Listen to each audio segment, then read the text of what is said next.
Chapitre 14. L'Éternel parla à Moïse en disant : Voici la loi touchant le lépreux pour le jour de sa purification. On l'amènera au sacrificateur. Le sacrificateur sortira du camp et l'examinera.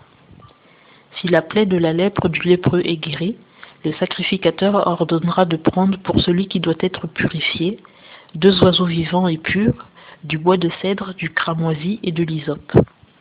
Et le sacrificateur commandera qu'on égorge l'un des oiseaux sur un vase de terre, sur de l'eau vive. Quant à l'oiseau vivant, il le prendra avec le bois de cèdre, le cramoisi et l'hysope, et il les trempera avec l'oiseau vivant, dans le sang de l'oiseau égorgé sur l'eau vive. Il en fera aspersion 7 fois sur celui qui se purifie de la lèpre.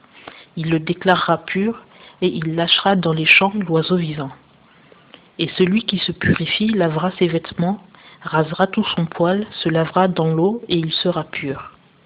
Ensuite, il entrera dans le camp, mais il demeurera hors de sa tente pendant 7 jours. Et au 7e jour, il rasera tout son poil, sa tête, sa barbe, ses sourcils, il rasera tout son poil. Il lavera ses vêtements et baignera son corps dans l'eau, et il sera pur. Le 8e jour, il prendra 2 agneaux sans défaut, et 1 brebis de l'année sans défaut, 3 dixièmes d'épha de fine farine en offrande arrosée d'huile, et 1 log d'huile. Et le sacrificateur qui fait la purification présentera l'homme qui se purifie et ces choses devant l'Éternel, à l'entrée du tabernacle d'assignation. Ensuite, le sacrificateur prendra l'un des agneaux et l'offrira en sacrifice pour le délit, avec le log d'huile, et il les agitera en oblation devant l'Éternel. Puis il égorgera l'agneau au lieu où l'on égorge le sacrifice pour le péché et l'holocauste, dans le lieu saint. Car le sacrifice pour le délit appartient au sacrificateur, comme le sacrifice pour le péché, c'est une chose très sainte. Et le sacrificateur prendra du sang du sacrifice pour le délit. Il en mettra sur le bout de l'oreille droite de celui qui se purifie, sur le pouce de sa main droite et sur le gros orteil de son pied droit. Le sacrificateur prendra du log d'huile et en versera dans sa main gauche. Ensuite, le sacrificateur trempera le doigt de sa main droite dans l'huile qui sera dans sa main gauche, et fera aspersion de l'huile avec son doigt 7 fois devant l'Éternel. Et du reste de l'huile qui sera dans sa main, le sacrificateur en mettra sur le bout de l'oreille droite de celui qui se purifie, sur le pouce de sa main droite, et sur le gros orteil de son pied droit, par-dessus le sang du sacrifice pour le délit. Ce qui restera de l'huile qui sera dans sa main, le sacrificateur le mettra sur la tête de celui qui se purifie, et le sacrificateur fera pour lui l'expiation devant l'Éternel. Puis le sacrificateur offrira le sacrifice pour le péché, et fera l'expiation pour celui qui se purifie de sa souillure. Ensuite il égorgera l'holocauste. Le sacrificateur offrira l'holocauste et l'offrande sur l'autel, et il fera l'expiation pour cet homme, et il sera pur. Mais s'il est pauvre et que ses moyens n'y suffisent pas, il prendra un agneau comme sacrifice pour le délit en offrande agitée pour faire l'expiation pour lui, et 1 dixième de fine farine arrosée d'huile pour l'offrande, et 1 log d'huile, et 2 tourterelles ou 2 pigeonneaux selon ses moyens, l'un pour le sacrifice pour le péché, l'autre pour l'holocauste. Il apportera ces choses le 8e jour au sacrificateur pour sa purification à l'entrée du tabernacle d'assignation devant l'Éternel. Le sacrificateur prendra l'agneau pour le sacrifice pour le délit et le log d'huile, et le sacrificateur les agitera en offrande devant l'Éternel. Puis il égorgera l'agneau du sacrifice pour le délit. Le sacrificateur prendra du sang du sacrifice pour le délit et en mettra sur le bout de l'oreille droite de celui qui se purifie, sur le pouce de sa main droite et sur le gros orteil de son pied droit. Ensuite, le sacrificateur se versera de l'huile dans la paume de sa main gauche.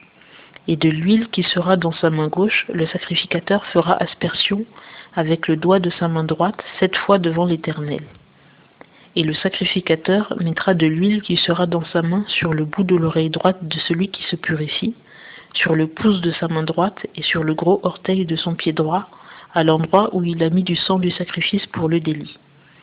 Ce qui restera de l'huile qui sera dans sa main, le sacrificateur le mettra sur la tête de celui qui se purifie, pour faire l'expiation pour lui devant l'Éternel. Puis il sacrifiera l'une des tourterelles ou l'un des pigeonneaux, suivant ce qu'il pourra présenter, selon ses moyens, l'un en sacrifice pour le péché, l'autre en holocauste avec l'offrande.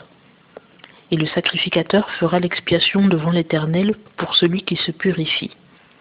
Telle est la loi concernant celui qui a une plaie de lèpre et dont les ressources sont insuffisantes quant à sa purification. L'Éternel parla encore à Moïse et à Aaron en disant : Quand vous serez entrés au pays de Canaan, dont je vous donne la possession, si je mets une plaie de lèpre dans une maison du pays que vous posséderez, celui à qui la maison appartient viendra et le déclarera au sacrificateur en disant : J'aperçois comme une plaie dans la maison. Alors le sacrificateur commandera qu'on vide la maison avant qu'il y entre pour voir la plaie, afin que tout ce qui est dans la maison ne soit pas souillé. Après cela, le sacrificateur entrera pour voir la maison. Et il examinera la plaie, et si la plaie qui est aux parois de la maison a des cavités verdâtres ou rougeâtres, paraissant plus enfoncées que la paroi, le sacrificateur sortira de la maison, et à la porte il fermera la maison pendant 7 jours. Le 7e jour, le sacrificateur y retournera, et s'il voit que la plaie s'est étendue sur les parois de la maison, le sacrificateur commandera d'arracher les pierres infectées de la plaie, et de les jeter hors de la ville dans un lieu souillé. Il fera racler la maison à l'intérieur tout autour, et l'on jettera la poussière qu'on aura raclée hors de la ville dans un lieu souillé. On prendra d'autres pierres et on les mettra à la place des premières, et l'on prendra d'autres enduits pour recrépir la maison. Mais si la plaie revient et fait éruption dans la maison après qu'on aura arraché les pierres, après qu'on aura raclé la maison et après qu'on l'aura recrépie, le sacrificateur reviendra. S'il voit que la plaie s'est étendue dans la maison, c'est une lèpre rongeante dans la maison. Elle est souillée. On abattra donc la maison, ses pierres, ses bois et tous les enduits de la maison, et on transportera le tout hors de la ville dans un lieu souillé. Celui qui sera entré dans la maison pendant tout le temps qu'elle était fermée sera souillé jusqu'au soir. Celui qui aura couché dans la maison lavera ses vêtements. Celui qui aura mangé dans la maison lavera ses vêtements. Mais si le sacrificateur vient et voit que la plaie ne s'est pas étendue dans la maison, après que la maison a été recrépie, le sacrificateur déclarera la maison pure, car la plaie est guérie. Il prendra pour purifier la maison 2 oiseaux, du bois de cèdre, du cramoisi et de l'hysope. Il égorgera l'un des oiseaux sur un vase de terre, sur de l'eau vive. Il prendra le bois de cèdre, l'hysope, le cramoisi et l'oiseau vivant. Il les trempera dans le sang de l'oiseau égorgé et dans l'eau vive, et il en fera aspersion sur la maison 7 fois.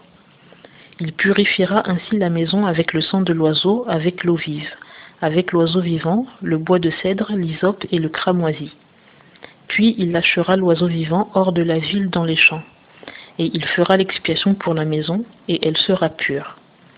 Telle est la loi concernant toute plaie de lèpre, et la teigne, pour la lèpre du vêtement et de la maison, pour la tumeur, l'éruption et les taches, afin d'enseigner quand il y a souillure et quand il y a pureté. Telle est la loi concernant la lèpre.